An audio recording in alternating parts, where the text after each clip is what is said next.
Welcome, everybody. It's your boy, Baron Baptiste here, and this is a place where we can tell the truth and where the truth can be told.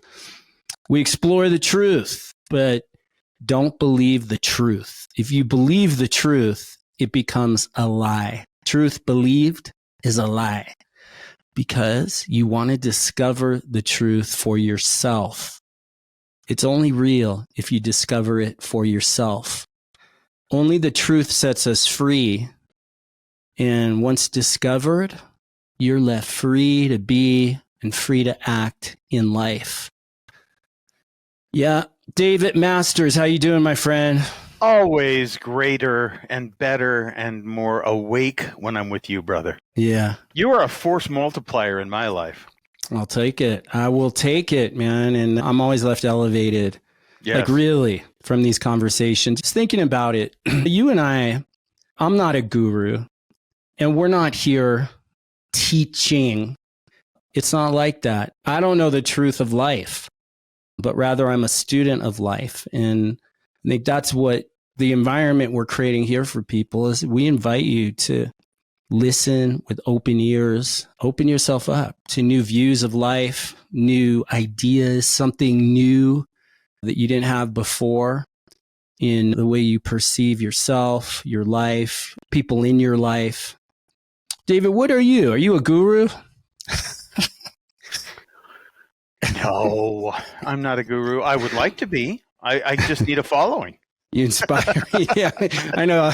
All you have to do. I remember somewhere I heard one time, it was like, how do you know if you're a leader or a guru? You just look over your shoulder. If you don't have any followers, you're not one. Yes. Yeah. No, it's true. We don't have followers, but I don't want any followers. I don't want to be anybody's leader. Never have and never will be. Well, wait, let's clarify that because actually you're the best kind of leader. You and I are both that way in the sense that we want to lead people back to themselves. Yes. There's nowhere else to go, by the way. To be their own leader. In reality, there's nowhere else to go. Stop looking outside. To the experts, to the leaders, to the sirs. Oh my goodness. Stop it. Yeah. The only place to go is right here within yourself. Yeah. And with your creator, and start matching the way you're living to your conscience. That inner guidance, a higher guidance from the creator above, the author of this universe, or all the universes. Yeah. Unfortunately, with the idea of being true to your conscience, look, we've had factory equipment installed in us. And that factory equipment isn't the best equipment. And with regard to a conscience, if you have a false conscience, which means that you're brought into a world and then everybody assesses you and constantly tries to mold and shape you into the kind of person they think you should be. And nobody knows how to stop doing that, by the way. Yeah. The opposite of that is people don't care. In a way, it's interesting when people care enough to try to control you and try to recreate you in some other image other than whatever image you need to find for yourself. But there are real true conscience. And true conscience is connected to the idea of consciousness itself. And then there's the false conscience. And the false conscience is how we're all made to feel guilty. And we're all told who we should and should not be by other people all around us, all of our lives. Yeah. And that's a big part of the problem. Yeah. Go ahead. No, I think that kind of leads into the question that somebody wrote in. Yeah, I'll pull it up. I'll say this to what you're saying is, if you're always looking for answers outside yourself, and you're living by other people's answers, that's the result. You're living by other people's answers, not the answer to your own inquiry in life. Socrates said, an unexamined life is not worth living. Yeah. And so to examine your own life, get to know yourself. The word intimacy, what is that? Into me, I see. Yeah. That's true reality of intimacy. Into me, I see. So you all, thank you for joining us and be a part of this transformative journey. Subscribe if you're watching on YouTube at Disrupt. the Drift on YouTube, Disrupt the Drift on YouTube. That's the name of the channel, Disrupt the Drift.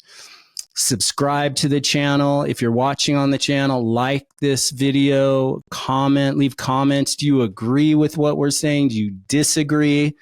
Any insights that are being revealed to you? Anything, leave it in the comments. I love seeing those. And then lastly, send in your questions. We love engaging with you, really. And the way you can engage is by sending questions, anything you want to communicate to us, but questions I like, because we can really respond to those in an easeful way. And send that to disrupting the drift at baronbaptiste.com, disrupting the drift at baronbaptiste.com. So we have a good question here, and let me find it. Here it is. Okay. I feel like I'm stuck. Whoever sent this in, thank you. It's a great question. I think it's very relevant to the world we're living in for a lot of people. The way the world has changed so quickly and is changing so rapidly, people are feeling like bystanders and watching life go by. So here's the question. I feel like I'm stuck in a place where I'm just watching my life pass me by. How can I shift from being a spectator in my own life to actively engaging and living fully? Let me say something about that comes to mind. So consider there are two worlds to live in. You can be a spectator and watch other people living their life. Social media, you're watching other people's lives. You are watching, it's a conceptual reality. It's not the reality of your life. And if you're just watching Netflix and you're noticing, you're basically observing other people's lives or other people's, I was going to say products, content, what people are putting out. You're not living your own life. So there's a difference. There's two worlds. I'll say it like this. You're on the mat or you're an observer. And what I mean by that, people used to ask me when I used to teach yoga classes full time back in the day. I'd teach like 22 classes a week. And I'd meet someone and at a dinner party or I don't know, somewhere, and they'd say, "Oh, can you tell me what's yoga like?" And then I would always say, "What are you doing tomorrow morning at 8 a.m.? Come and get on the mat and do the thing." Because that's the only way to really know it. I can describe it, but it won't be any good. It's like you can read about something, but not really know it in your experience. I think I remember your dad actually, you say something, or I heard him say one time something like, you can read about the sun. It was like this. Let me back up a little bit. It was like someone who's never seen the sun. They lived in a cave their whole life. They never seen the light of day. And they read about the sun, though. They read about the warmth of the sun. They read about what the sun is like, the light it provides, yada, yada. But then they've never actually experienced it. But then imagine opening that door and actually stepping out into the daylight and the sunlight and feeling the warmth of the sun and the light it provides. And nothing can intellectually, you can read about it till you're blue in the face, but until you actually experience something. So it's like those one of two worlds. You can live in a conceptual world, a story world, another way of saying it, or you're living in the world of reality, where life is happening, where your life is happening, and looking at that. And who are you in that? Are you a spectator? Are you someone someone who's basically just an observer, observing everything, looking, and then what do you have? If you're an observer, where do you tend to live? You live in your opinions about what you're like, addicted to the news or social media. You've got your judgments right there, your assessments, those people should be doing or shouldn't be doing. Or you've got all your opinions, or it's like being at a football game up in the stands, and you're watching the players on the field playing the game, but you're not playing. You're living in your head about it. Very different than if you're down on the field or you're on the yoga mat and you're doing the things. Yes. And it's two different worlds. When you're actually on the field doing things, I worked in the NFL with the Philadelphia Eagles for 6 years. I was on it, the sidelines of every game, right? They're interacting with the players. But you watch, they are speaking in real time, present time. They're talking about what's happening on the field, what's happening with these other players, how to move the ball forward, how to win the game.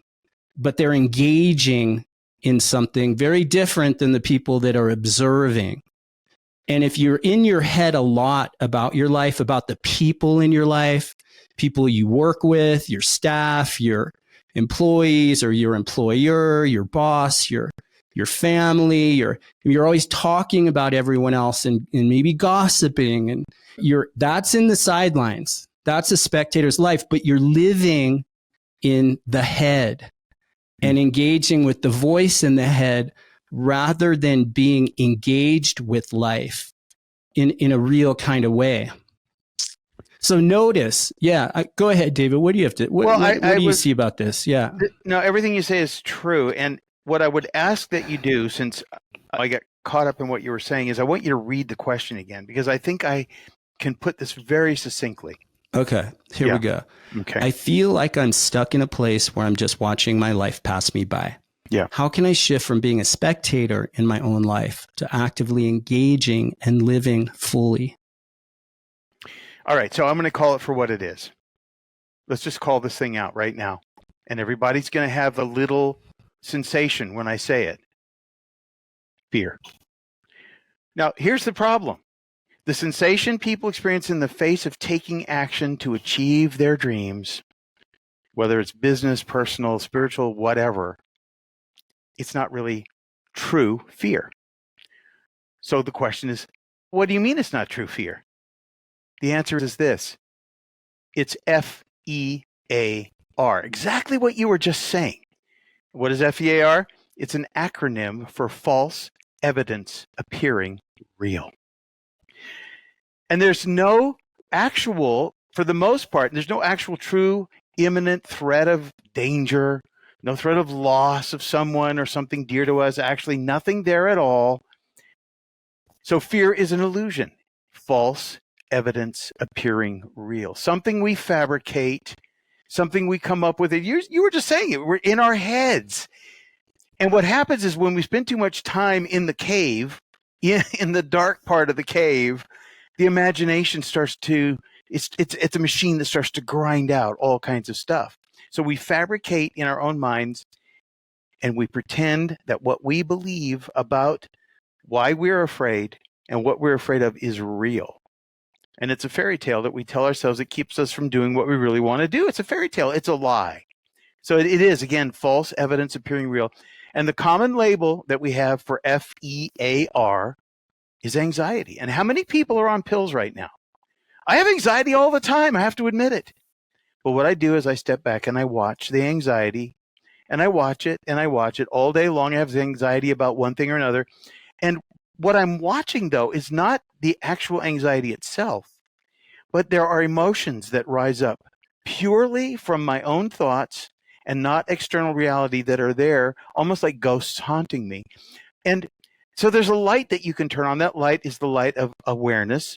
It's the light of conscience. And if you just watch, the light in the movie theater comes up, and that this is all a play that's being constructed by your lack of connection to actual reality.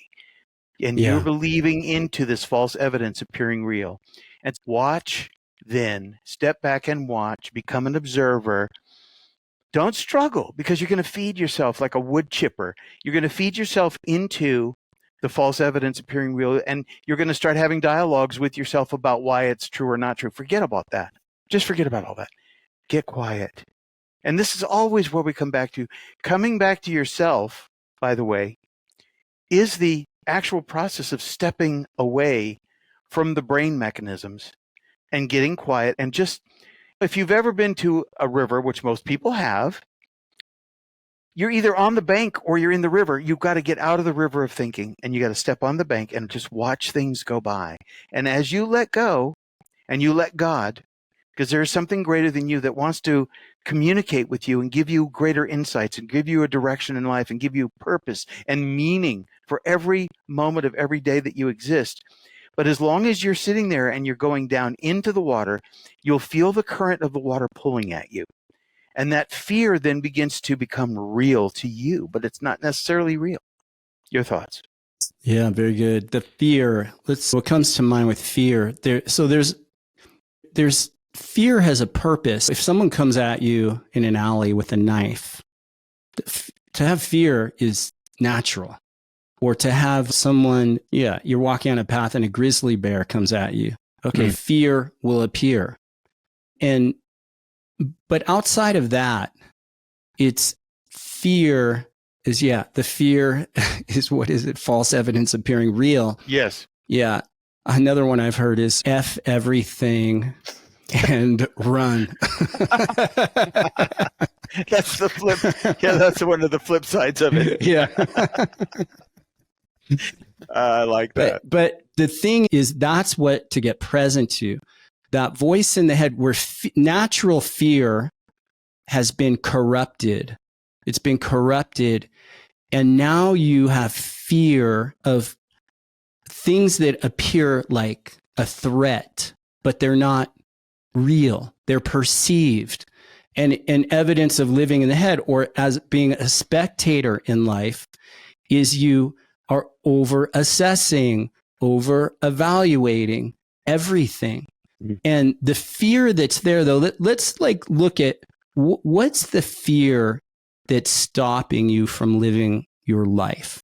Just take a look. The fear. Well, if I do this, then that will happen. If I do that, then this will happen. And the constant weighing and measuring, because I can't do that because that person will get upset. Yeah. Or they'll judge me. Yeah. Or they won't like me. Yeah. Or if you look, a lot of it is about, because if you start living your life, it's risky. It's unpredictable. You don't know what's going to happen tomorrow. You don't know if you do A, what the result will happen with step B. Yes. But if you live like that, you'll stay frozen in place. You'll right. Remain a spectator. You really can't think about it, because another thing, let me just say this, and I want to hear you, is consider there's the force, I'll call it the force field of life. You hear some people calling it the matrix, right? But there's this greater current out there, the news, social media, there's the conversations in general.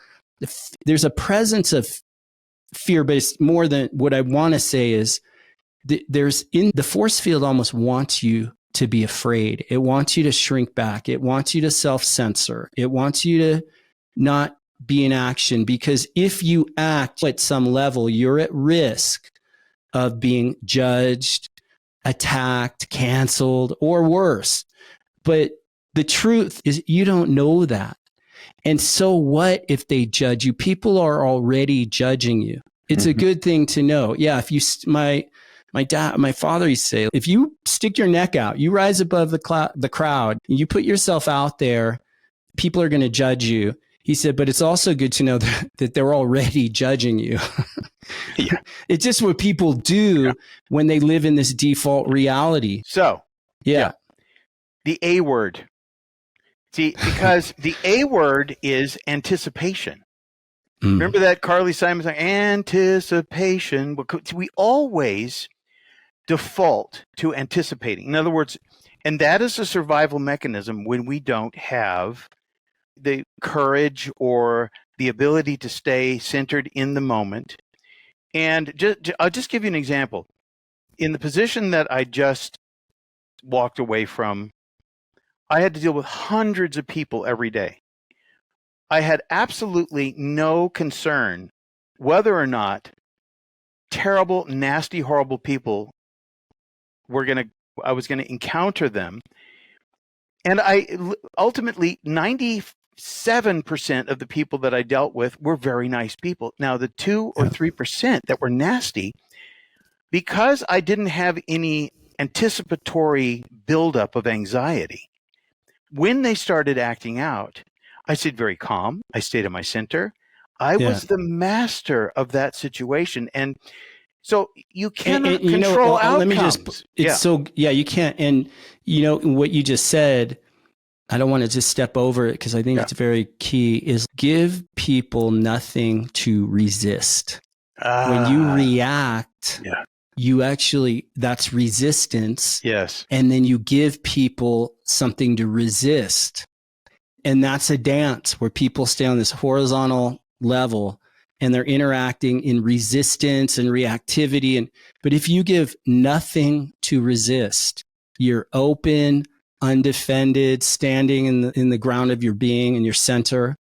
It's no issue. And let me just say this too. Yeah. What if, just for people listening and the person asking this question, what would life be like for you if you were to live from no concern of people's opinions of you? What could you do? Who could you be in life if you lived from no concern of people's opinions, a sea of opinions? It's a great question, but first of all, you've got to get rid of that opinion of yourself.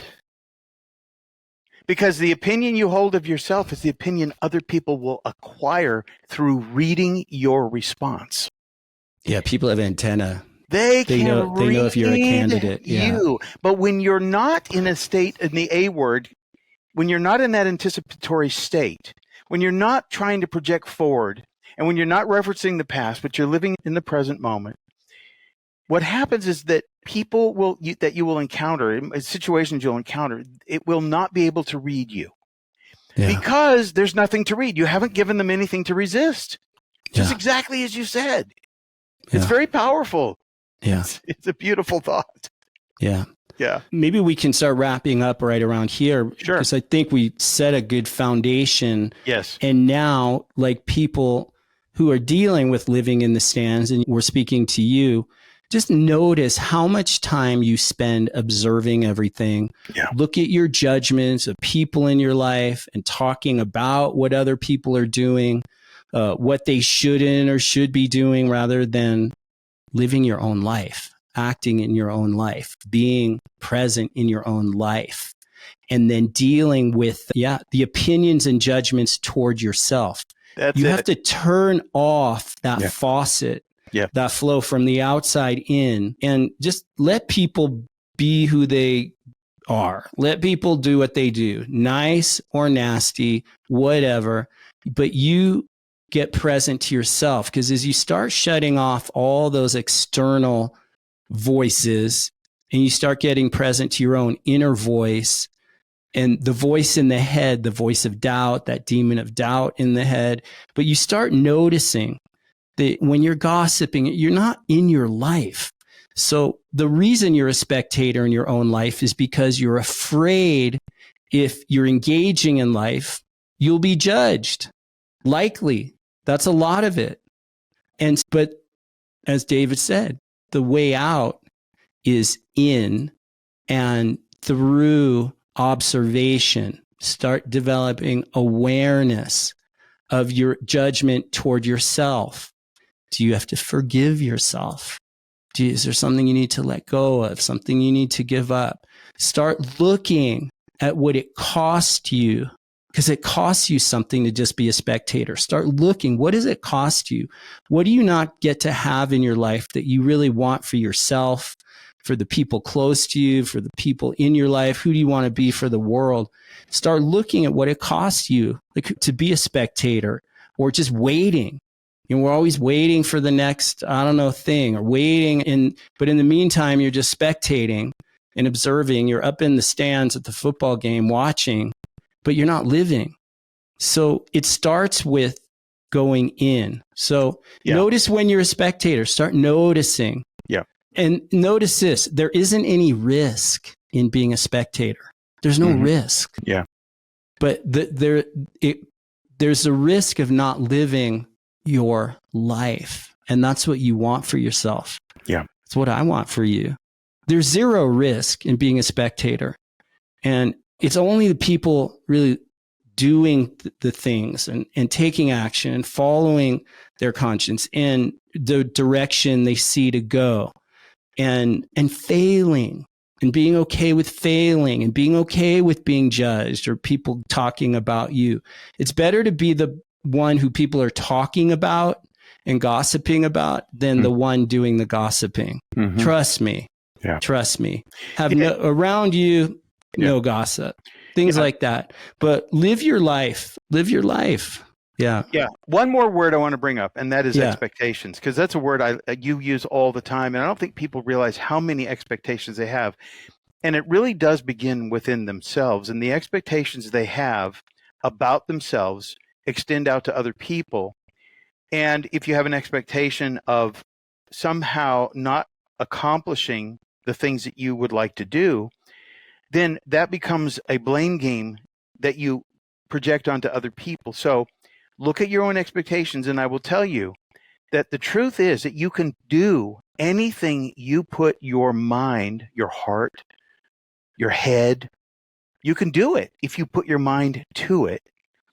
But with expectations will try to undermine the potential for you to succeed. And I will say this, do whatever you do it the best that you can, and don't accept failure. Because the minute you start to say, I don't know if I can do this, maybe I can do this, maybe I'll get through this, it doesn't matter what the justification that you're looking for, or you're trying to find a way to shore yourself up. Forget about all that. Don't do the back of mind or the front of mind thinking about it. Just say, I will not accept failure. Now, and at the same time, you don't have to, when you get to a certain point, you may have to say, I got to walk away from this. That's not necessarily failure. You have a wrong idea about fear, and you have a wrong idea about failure. And maybe we should talk about that in the next. Yeah. podcast. Very good. Yeah. So if you're watching on YouTube and you here's my question for you. If you're watching on YouTube, or if you're just listening on podcast, do you think there's a cost to living as a spectator in your life? Just watching life, just watching. Do you think there's a cost? And if so, what is the cost? Put it in the comments. Or if you're just listening here, just inquire into what's the cost of living as a spectator. If you think there is, what do you not get to have? Who do you not get to be in your life as a spectator? Really good. So you all, thank you for joining us. If you've stayed on this far, keep disrupting and rising above the drift, starting in your own head. Challenge the norm and create a new narrative for your lives. This is Baron Baptiste signing off. Until next time, stay true, stay bold, stay blessed, and peace be with you.